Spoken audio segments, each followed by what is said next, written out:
ಎರಡನೇ ಪೂರ್ವಕಾಲ ವೃತ್ತಾಂತ 20ನೇ ಅಧ್ಯಾಯ 1ರಿಂದ 4ನೇ ವಾಕ್ಯ ಹೋದ್ರೆ ಬೇಗ ಬೇಗನೆ ಇಲ್ಲಿ ಯೆಹೋಷಾಫಾತನ ಕುರಿತಾಗಿ ಸ್ವಲ್ಪ ನಾವು ನೋಡಿಕೊಳ್ಳೋಣ.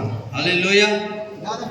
ಇದಾದ ಮೇಲೆ ಮೊಹಾಬರು ಮುನಿಯರು ಒಬ್ಬರಲ್ಲಿ ಕೆಲವರು ಯೆಹೋಷಾಫಾತನಿಗೆ ವಿರುದ್ಧವಾಗಿ ಯುದ್ಧಕ್ಕೆ ಬಂದಿದ್ರು. ಯೆಹೋಷಾಫಾಟನಿಗೆ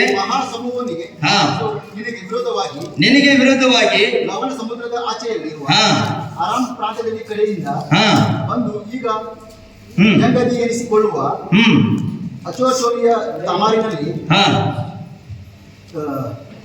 ತಿಳಿಸಿದಾಗ ಯೆಹೋಷಾಫಾಟನು ಎದರಿ ಯೆಹೋವನೇ ಆಶ್ರಯಿಸಿಕೊಳ್ಳಬೇಕೆಂದು ನಿರ್ಣಯಿಸಿಕೊಂಡು ಯೆಹೂದ್ಯರೆಲ್ಲರೂ ಉಪವಾಸ ಮಾಡಬೇಕೆಂದು. ಹಲ್ಲೆಲೂಯ. ಯಾವಾಗ ಯೆಹೋಷಾಫಾಟನಿಗೆ ಗೊತ್ತಾಯ್ತು ನನ್ನ ವಿರುದ್ಧವಾಗಿ 4-5 ದೇಶದ ಜನರು ವಿರುದ್ಧವಾಗಿ ಬರ್ತಾರಂತ, ಆಗ ಯೆಹೋಷಾಫಾಟ ಯಾರ ಮನುಷ್ಯರ ಹತ್ರ ಹೋಗ್ಲಿಲ್ಲ, ಆದ್ರೆ ನೇರವಾಗಿ ಡೈರೆಕ್ಟ್ ಆಗಿ ದೇವರ ಕಡೆಗೆ ಹೋದ, ದೇವರ ಆಲಯಕ್ಕೆ ಹೋದ. Hallelujah, hallelujah. 13ರಿಂದ 15ನೇ ವಾಕ್ಯ ಹೋದ್ರಿ.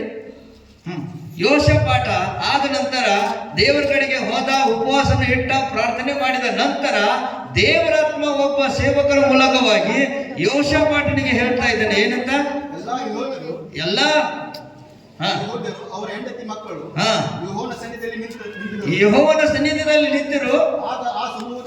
ಆಗ ಆ ಸಮೂಹದೊಳಗೆ ವಂಶದವನಾದ ಲೇವಿಯನು ಮತ್ತೆ ನಿನಗೆ ಹುಟ್ಟಿದ ಇಗೇಲನ ಮರಿಮಗನು ವಿನಾಯನ ಮೊಮ್ಮಗನು ಜಕರೇನ ಮಗನು ಯೆಹೆಜ್ಕೇಲನ ಮೇಲೆ ಯೆಹೋವನ ಆತ್ಮನು ಬಂದಿತ್ತು. ಯಾರಿಗೆ? ಯೆಹೋಷಾಫಾಟ ಹಂಚುತ್ತಾ ಇದ್ದ, ಯೆಹೋಷಾಫಾಟ ಹೆದರ್ತಾ ಇದ್ದ, ಎಲ್ಲ ಜನರು ವಿರುದ್ಧವಾಗಿ ಬರ್ತಾರಂತ.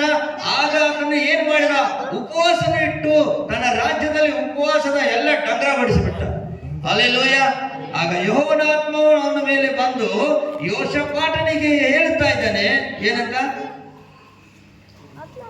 ಅವನು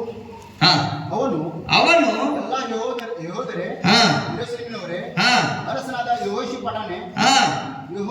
ಯೆಹೋವನು ಹೇಳುವುದನ್ನು ಕೇಳಿರಿ, ಮಹಾಸಮುದ್ರ ನಿಮಿತ್ತವಾಗಿ ಹೆದರಬೇಡರಿ ಅಂತ ದೇವರಾತ್ಮ ಸೇವಕನ ಮೂಲಕವಾಗಿ ಯೆಹೋಷಾಫಾಟನಿಗೆ ಹೇಳ್ತಾ ಇದ್ದಾನೆ.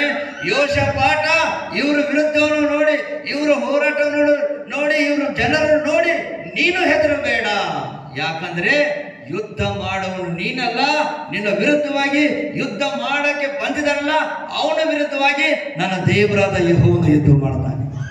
Hallelujah, hallelujah. ದೇವರು ನಿಮ್ಮೆಲ್ಲರನ್ನು ಆಶೀರ್ವಾದ ಮಾಡಿ. ಹಲ್ಲೆಲೂಯ. ಓಕೆ, ಪ್ರಾರ್ಥನೆಯಲ್ಲಿ ಇರುವ ಶಕ್ತಿ, ಪ್ರಾರ್ಥನೆ ಮತ್ತು ಉಪವಾಸದಲ್ಲಿ ಎದ್ದುಕೊಂಡು ನಾವು ಪ್ರಾರ್ಥನೆ ಮಾಡುವಾಗ ಎಲ್ಲ ಹೋರಾಟವು ದೇವರು ತಾನೇ ಕಳಿಸ್ತಾನೆ. Hallelujah, hallelujah. ಯಾಕೆ ಈ ವಾಕ್ಯ ಉದಿಸಿದ್ದೇನೆಂದ್ರೆ ನಿಮಗೆ ಗೊತ್ತಾಗಲಿ ಯೆಹೋಷಾಫಾಟನಿಗೆ ಎಂಥ ಶೋಧನೆ ಬಂದಿತ್ತು ಅಂತ. ಬೇಕಾದ್ರೆ ನೀವು ಮನೆಯಲ್ಲಿ ಹೋಗಿ ಆ ಒಂದು 2ನೇ ಪೂರ್ವ ವೃತ್ತಾಂತ ಕಾಲ 20ನೇ ಅಧ್ಯಾಯ 19 ಮತ್ತು 20, 21 ಓದಿದಾಗ ನಿಮಗೆ ಗೊತ್ತಾಗ್ತದೆ. ದೇವರು ನೀವೆಲ್ಲರೂ ಆಶೀರ್ವಾದ ಮಾಡಲಿ. ಈಗ ವಾಕ್ಯದ ಸಮಯ. ಹಲ್ಲೆಲೂಯ. ನಮ್ಮ ಮಧ್ಯದಲ್ಲಿ ಇರುವಂತ ಬ್ರದರ್